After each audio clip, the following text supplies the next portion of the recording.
Merci, monsieur l'animateur de cette première session.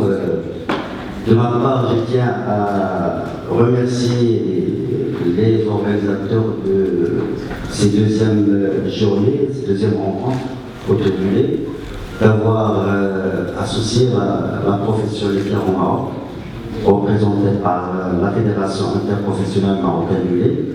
Et donc c'est un honneur pour nous de faire part de ce panel de scientifiques, d'éminents experts pour la matière, pour apporter notre contribution. Bien entendu, c'est un honneur pour moi également d'ouvrir cette première intervention sur le thème de la filière lait au Maroc, les enjeux, les défis et les stratégies de développement. Évidemment, il y a 3 points. D'abord, je vais vous faire part de la présentation de la filière lait au Maroc. Quelles sont ses caractéristiques, son importance socio-économique et bien entendu comment il est organisé, parce que l'un des points forts de la filière lait au Maroc, c'est d'être une filière organisée, structurée. Donc nous allons voir comment ça a été fait au cours des années. Et quelle est la dernière partie, c'est quelle est notre vision, quelle est la stratégie de développement de cette filière.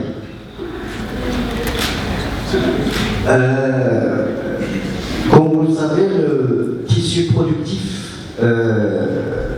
laitier au Maroc est représenté par à peu près 400 000 exploitations qui pratiquent ou qui produisent du lait, mais à peu près 300 000 sont des producteurs, je dirais, permanents.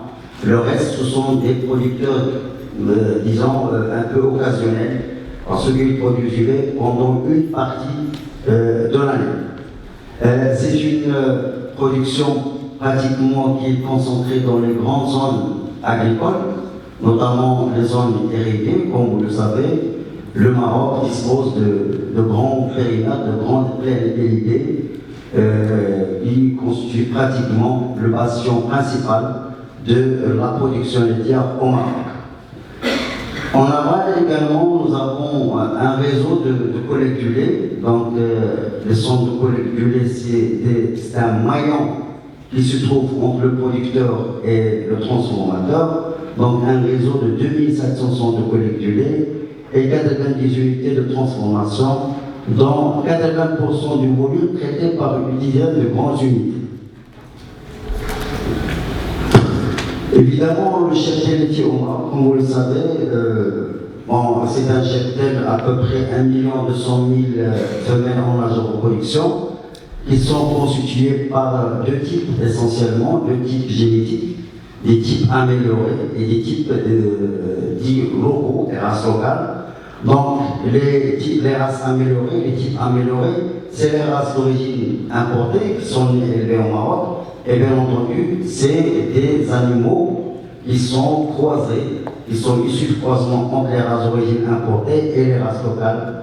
Et donc, nous voyons que pratiquement au niveau des zones irriguées, les races, les types améliorés représentent 80%, 85% des effectifs de cheptel bovin dans ces zones.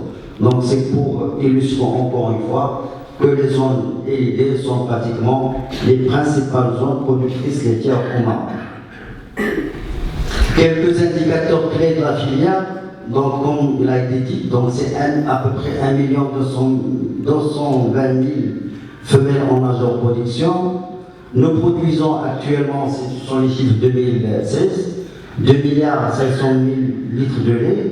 C'est une progression de 5% depuis 2008, en dépit bien entendu de quelques années difficiles, notamment les années de sécheresse.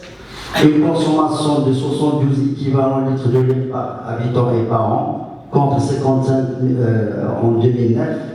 Et c'est une production qui couvre à peu près 96% de la demande de consommation du marché. Donc, en résumé,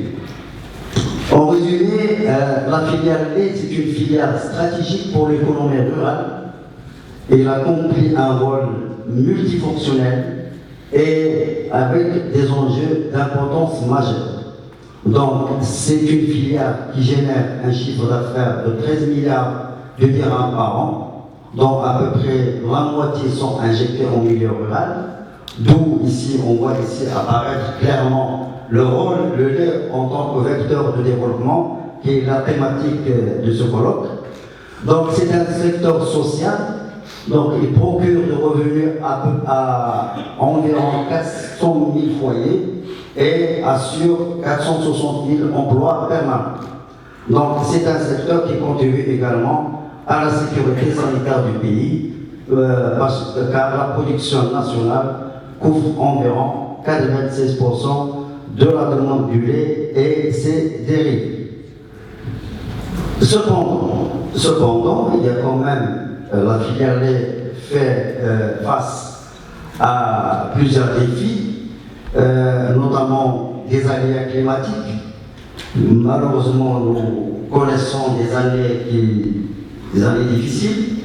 La dernière en date, c'est celle de 2016, où pratiquement nous avons vécu une année pratiquement, je dirais, pour ne pas dire catastrophique, une année très très difficile, où la filière lait pratiquement a subi des retombées, notamment en termes de renchérissement et de hausse des intrants, notamment des aliments de bétail. Un marché du lait qui montre une certaine instabilité, voire une certaine fébrilité. Nous aurons l'occasion de voir dans une autre intervention, une intervention sur le marché du lait, avec une tendance curieusement une tendance à la baisse du